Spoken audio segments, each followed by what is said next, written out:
Биологийн хичээлийн лабораторийн агуулгад эсийн хэмжээг окулярын объективийн хэмжээс хувиар ашиглан тодорхойлох дадлага, энгийн фотометр ашиглан ургамлын транспирацийг илрүүлэх,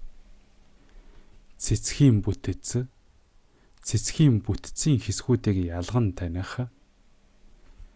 хөрөнгө муугийн анаэроб,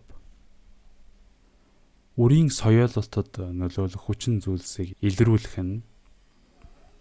ургамал амьтны эсийн бүтцийг микроскопоор ажиглах нь, осмос диффузийн үзэгдлийг илрүүлэх,